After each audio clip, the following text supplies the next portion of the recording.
don't know if this is also on your screen, but is the thing over here glitching on my screen? Okay, never mind. Started. Um, Assalamu alaikum. Welcome back, everyone. My name is Pariwash codingwali, and today I'm here with James Saunders, who has a really nice name. I really like the James Saunders. Anyway, so please introduce yourself, and thank you for being here. Thank you so much. It's my pleasure. My name is James Saunders. I'm 66 years old, and um, I have four adult children, ranging in age from 25 to 44. I was in the military from 1979 until 1996, when I got an honorable discharge at the behest of my ex-wife. I say my ex-wife because I've been married 4 times. And we can go into why I was married 4 times. Why I was married 4 times. But I was married 4 times, and now I live in the United States, Henderson, Nevada. Wait, okay, I'm also, by the way, sorry for butchering your name, but you were married 4 times. Yes, Wow, do you want to expand on that? sure. Um, my first wife was from South Korea when I first entered the military. But can you speak Korean? Yes, I can speak a little bit. Um, we got married soon after I met her, and I had 2 children by her. That's my oldest children, a boy and a girl. Oh, Um, uh, it was your amazing. second. It was an amazing time over in Korea because I studied the martial arts. I studied the martial arts. I studied Taekwondo. I achieved my black belt in Taekwondo because I remained in Korea not 1 year as required. No, no, no, no, no, no. I stayed in Korea for 3 consecutive years. And March. so I did my first time in Korea, first time away from home. I entered the military at 21, flew on the plane the first time, and then I flew on a plane for the first time overseas to South Korea. That was my first wife that I remained married to for 13 years. My second wife I met in the United States. I was married to her for 10 years, came my youngest children. And we didn't we didn't get along well toward the end. So we parted. Okay. Uh, we're okay now. We're okay. We're okay now. And then I met my third wife. And the reason why I'm talking about all these wives is because me, I was never alone. I always had children around me. I always had an adult around me telling me what to do. And I grew accustomed to that. I met my third wife. We got married. Now she was 25 years younger than me. Wait, how old were you? I'm 66 years old. No, no, when you met her. When I met her, I was about probably 55, something like that. And Okay. so I bumped my head. I know I bumped my head. because I didn't realize that our age difference was going to become an issue, a huge issue. I knew it was an issue, but I didn't know it was going to become a huge issue Okay. because she liked to do things that younger people do. Me, I was older. I ready to go sit down somewhere. I ready to go sit down someplace. I wanted to do things that older people do. And so I was married to her only. We didn't have any children. I was married to her only for 2 years. And we departed. We divorced. And for the first time in my life, I was by myself for a year. For the first time in my life. Wait, So, so sorry, do you think that the being in the military, being in the army, influenced your I would say like your little issue? I wouldn't say issue, not issue, but the reason why you can't be alone. Do you think it influenced that? no, I think my ability to simply not give myself a chance to be alone. Wait, so you never were alone in college?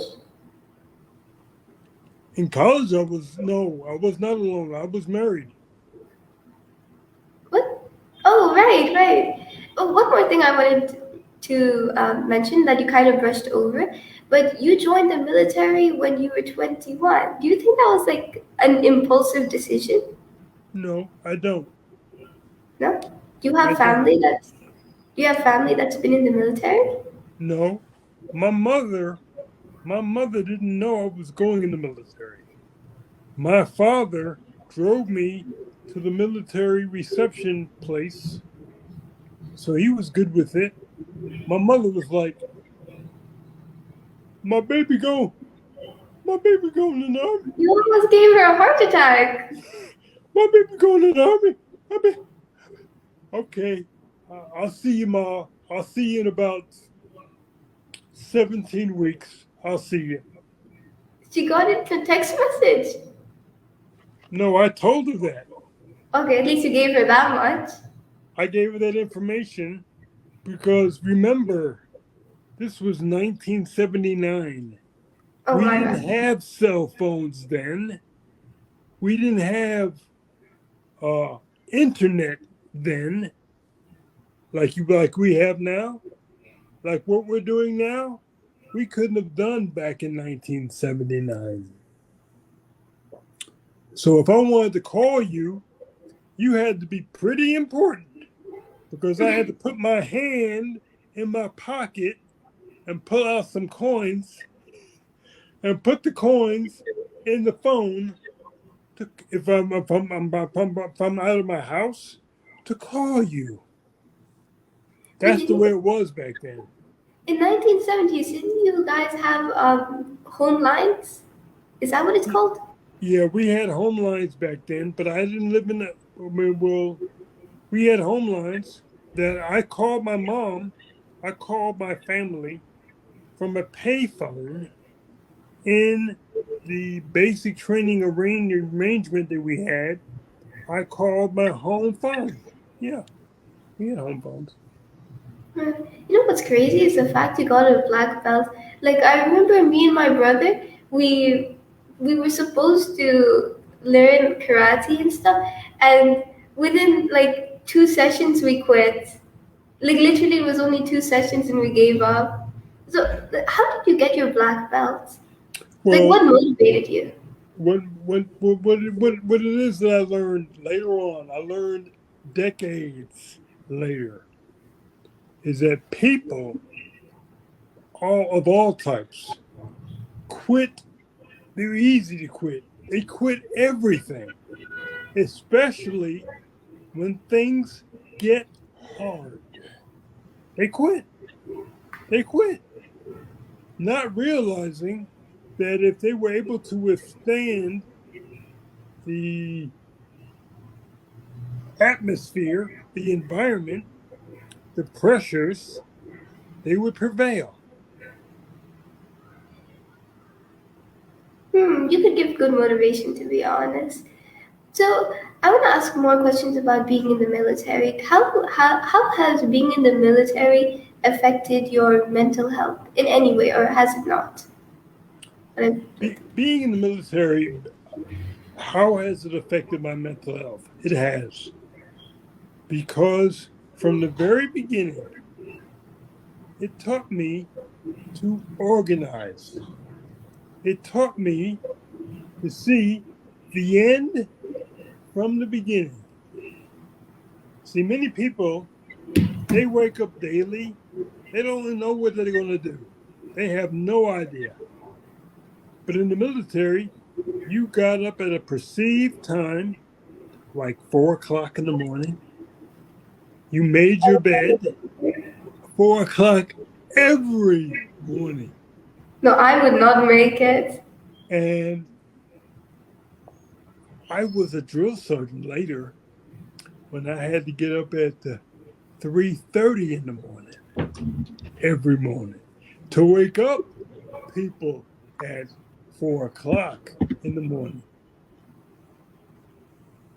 Oh my god. So, so doing that, having a set of habits and a set of rituals helped me because I was able to realize that all I had to do in anything that I chose, because I drew and painted, I learned to train dogs. I, as I said, I got my black belt. I learned that all we had to do was be consistent because people are consistent in doing the wrong things. People are consistent in quitting. What happens if you turn it around and you are consistent in doing what you say you're going to do? You have a good point in that. You have a good point. But what were their reasons to change their ways be? Because, like, how do you quit waking up at 2 p.m. and sleeping at 3 a.m.? Why would you quit that? It's Besides it being because completely bad for you. it's Because well, sometimes, it's because of priorities. It's based on what you want. For example, where you live now. Let's say I flew to your country and I was in your home and you said to me, there is no way I can get up at 4 o'clock in the morning. Forget that. Then I turn to you and I say, what if money was your motivator? What if? And I said to you, if I gave you $500, would that be enough? You say so no. that's like, no, I would No. start waking up at You 2 say a.m. no. You say no. Then I say to you, what if I gave you $100,000? I'm up. What time do I need? That's What me at time do I 100. need? So it's not based upon what we want. It's based upon our priorities.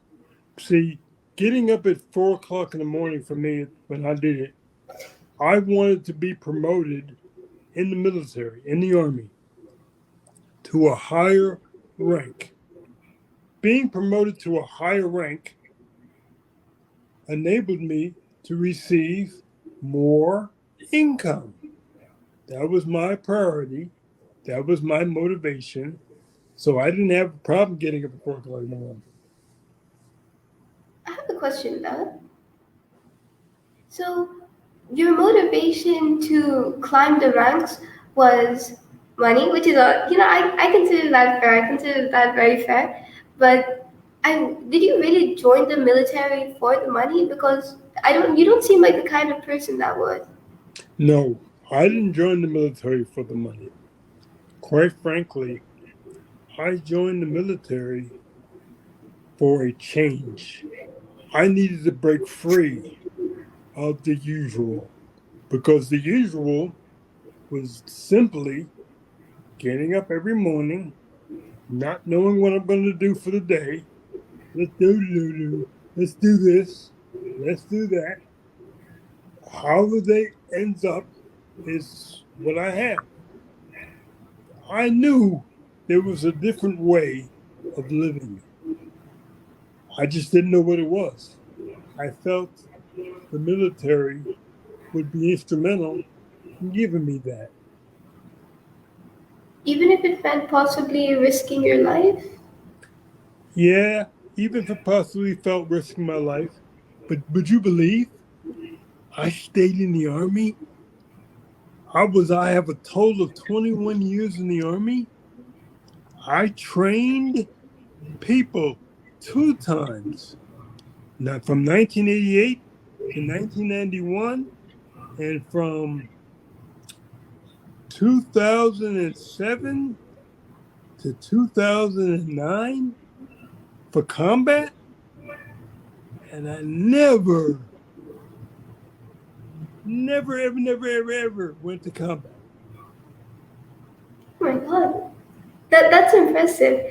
Actually, I wanted to talk about something. You're a veteran now, so I want to ask that. How do you think the U.S. government treats veterans? Do you think they treat them fairly, or do you think they could improve, or they're doing just fine?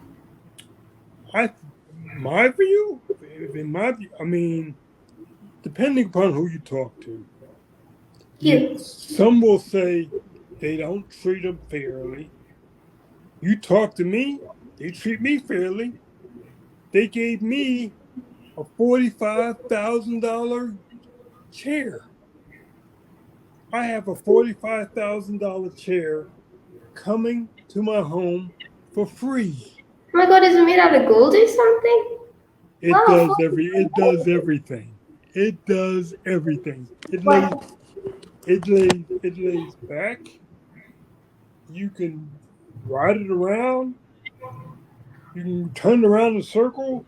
I mean, it's amazing. Yeah, I think I seen a picture of it. It's like it's a chair, and then when you press one of the buttons, when it goes up, it's like I can't describe it.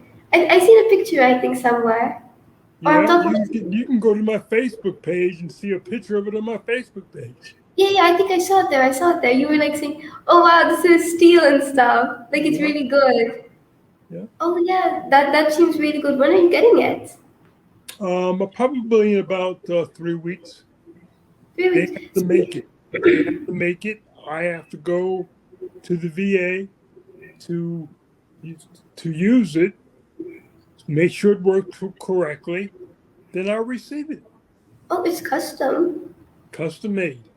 Custom. Wow. So did you message them, or did they just say, "Hey, do you want a $41,000 chair?" No, I went in with my caregiver, who is from the Philippines, and I've been blessed. I am blessed, highly favored, and deeply loved because I was able to move my caregiver and his wife and two daughters in my home Whoa. and pay him. I pay him. And he took me to my appointment, and I sat before a gentleman that, how tall was he? He was 6'7" tall. He was taller than me. I'm six LeBron foot. James? I'm What? 6'5" and a half. I'm 6'5" and a half. He was How? taller than me. Wait, did you play basketball? I'm sure everyone asked you this, but did you? I played basketball in as a youngster. I never played in college or professionally. I could dunk the ball. I even got injured when I went to Panama. Was one of my military journeys. I had just arrived in Panama. I had just finished lifting weights. I had just finished doing squats. And my friend had his girlfriend come from the United States to Panama to visit him. And she said to me, she said, "Is that James Saunders?" Oh, I know he can't play basketball. And I looked at her and I said, "What?" You took it as a challenge. I did. I said, "Have you ever in your life, have you ever heard of Michael Jordan?" Sure. That's the famous guy. He can dunk the ball. He does phenomenal stuff. I said to her, "Who do you think taught Michael Jordan?" So You lost it. I went I went to go dunk the ball, which I've done hundreds of times. But I had the wrong shoes on. My body was sweaty. I was on a hard floor. I jumped to dunk the ball and I lost all equilibrium in the air. I fell in a hurdler stretch. I landed on my on my left knee. It was behind me. My leg was behind me. I landed on my left knee and I snapped my patella tendon. That is the tendon, your kneecap. That is the tendon that holds your kneecap in place. Oh, yikes. My kneecap rose up my leg about 6 inches. And my buddy looked at me, he said, "Oh my God, you're messed up, man. You're not supposed to say that, man. You're supposed Wait, to it's comfort just a me. scratch. It's just a scratch. You're supposed to comfort me. You're supposed to say I'm going to be all right. You're not supposed to say I'm going to be messed up." And he didn't say messed up. He used a different word. I go to the hospital and I'm laying on the table. The doctor says, "Mr. Saunders, Sergeant Saunders, can you lift your leg?" So I lift up my good leg. It rose real easy, just like that. He said, "No, no, no, no, no, no, no, Mr. Saunders. Lift up this leg." I It was lift the over leg for up. you. I couldn't lift it. My kneecap jumped because he had pushed the kneecap back in place. The kneecap jumped up my leg. And he said,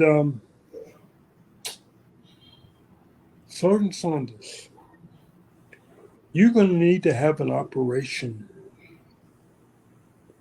And I said to him, I said, "Is there any way I can get a second opinion? Because we're in Panama. I need a second opinion." That's interesting, Sergeant Saunders. Well, the first opinion is that you need an operation or you're not going to be able to walk. Oh, wait, wait, wait. Here's the second opinion for you. I have one for you. The second opinion is that if you don't have an operation in 4 hours, you're not going to walk. I What's the third said, option? there was no other option. I said to him, I said, "Well, Doc, it looks like I'm going to have an operation." Oh my God. I had a cast on my leg from my hip to my ankle for Oh, wow. 12 consecutive weeks. That I must have was in been the fun. hospital for 3 months. Oh, just a few minutes. Okay, 1 minute. My bad, sorry. Okay. Yeah, you were saying? I was in the hospital for 3 months. Then I got out of the hospital. I eventually recovered, but that was my. I don't even know how we got in this topic, That was your fallout? but that was while I was in the military. and I still got promoted. Wait, you were in the military while this was happening? Yes, yes. I was living on top of a hotel in Panama. Nice hotel. Living on top of a hotel. But I wasn't yet in my unit yet. We were processing.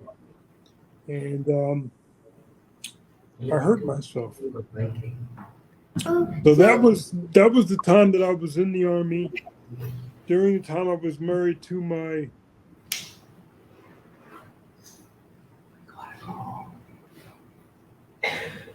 second? No, third. First. Fifth. Seventh? What? it was 1991.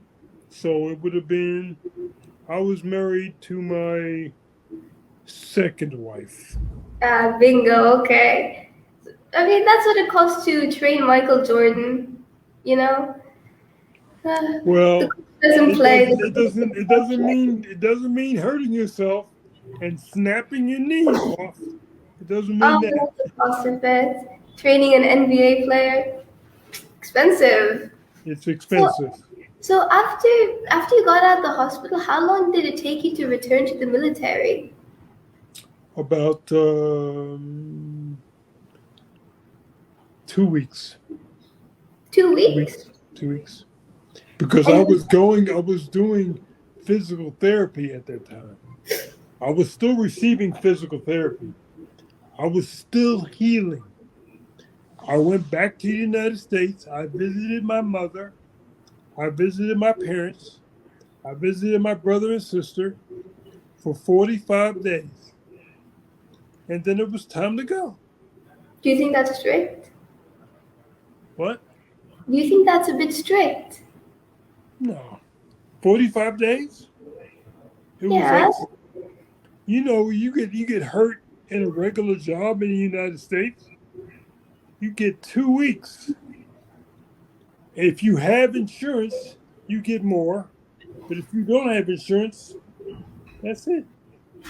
Yeah, but this is the military we're talking about. Like you're waking up at 4 a.m. and you're working constantly and constantly, like your physical body. So don't you think they should have given you more time? Or what do you thought? They gave me more time to recuperate. I wasn't at the time that I got hurt. I wasn't yet a drill sergeant. I wasn't waking up at 4 o'clock. This was before. This was after, Ethel. I had become a drill sergeant for 3 years. I had finished that. Now I'm in Panama. Brand new journey, brand new situation. I wasn't a drill sergeant. So I was just a regular soldier, just a regular person. I wore a uniform and went to work like everybody else. So that's what it was. That's interesting. Anyways, I will have to actually go now. So it was actually really fun talking to you, and I would really love if we could do one more, but I do have to go now. And yeah, that's that. Oh, thank you so much for doing this interview with me. I was really happy when you said yes, and you honestly, I feel like I could have heard more stories from you. Like I'm sure you Yes, could have said a lot more. There's yes, definitely more lore to you. definitely. So, anyways, very, very important question now. Kendrick Lamar or Drake? I have to get an opinion from you. You're very good. Thank you. My opinion of you is you're very articulate, you're very polite, you're very beautiful, Thank you. and you have a interesting, impactful manner and way of interviewing. Honestly, I just enjoyed it. Like, you were really fun to talk to. You seem like a very cool guy. And yeah, it should have definitely been longer than, what, 30 minutes? Anyways, yeah, you don't have to get this is a very, very professional question I need to ask. But Kendrick Lamar or Drake? Very professional. He is. He is. we're gonna go with Kendrick Lamar. You seem like that kind of person. So yeah, thank you. Super You're cool very, person. you're very Okay. welcome. My Okay. pleasure. My honor. Thank you. And